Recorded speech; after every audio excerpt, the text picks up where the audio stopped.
Hey everybody, this is Jeff from Clardy Woodworks, and today I want to show you a little different video. Instead of being in front of the camera, I figured I'd be behind the camera and show you a workbench that I built myself. It's actually one of the first big projects I ever did.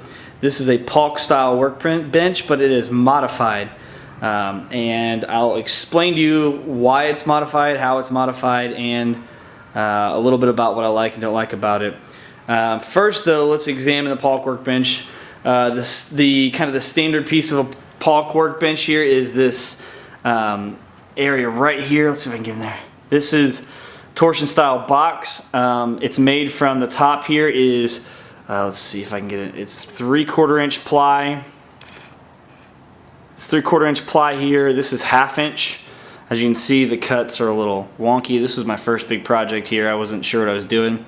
But the torsion style box goes all the way through, as you can see, on the sides here and on the front and the back. Anyway, this is actually my favorite feature of the bench itself, is that I have a lot of place underneath to store tools, to store lumber.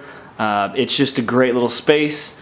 And there's also another feature about it that makes this great, and that's the top here. A lot of Paulk workbenches, I think Ron does these dog holes all the way through. As you can tell, mine stop about halfway through.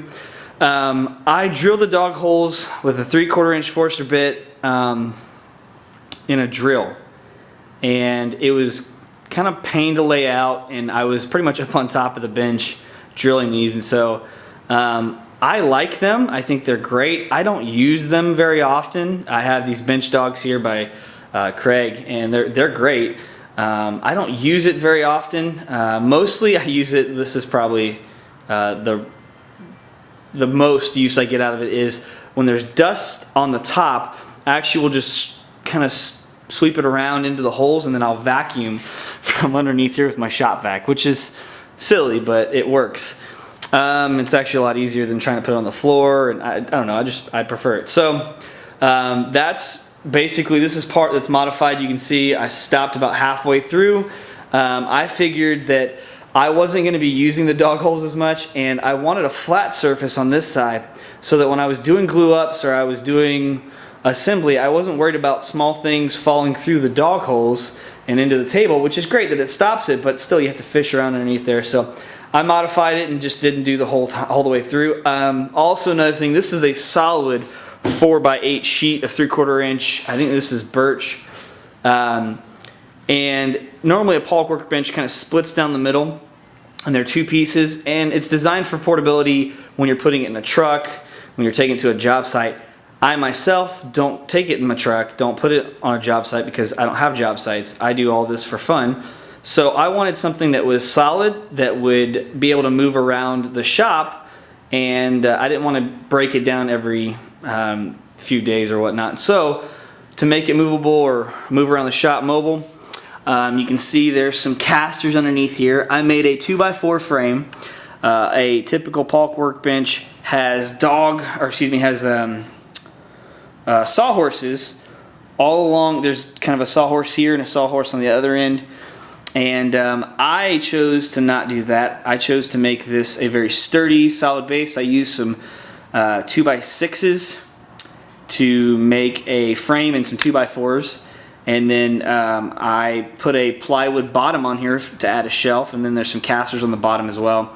It's nice to have this shelf underneath here. You can see I've got some Purple Heart, some other cutoffs, and just some random wood thrown underneath there. I think there's even some license plates underneath there. I got random stuff underneath there. It's a great place to store stuff.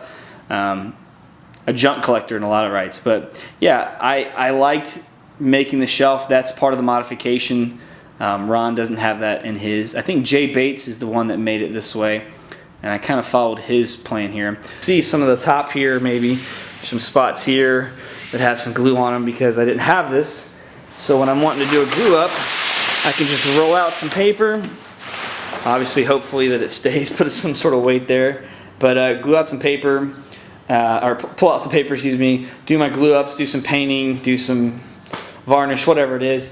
And then when I'm done, I can just take it back down here, and reuse the paper, or I can do a cut. You can even cut it off. Some things I like about it, you know, where the pocket holes, or excuse me, the dog holes, torsion style box, the shelf, it's mobile.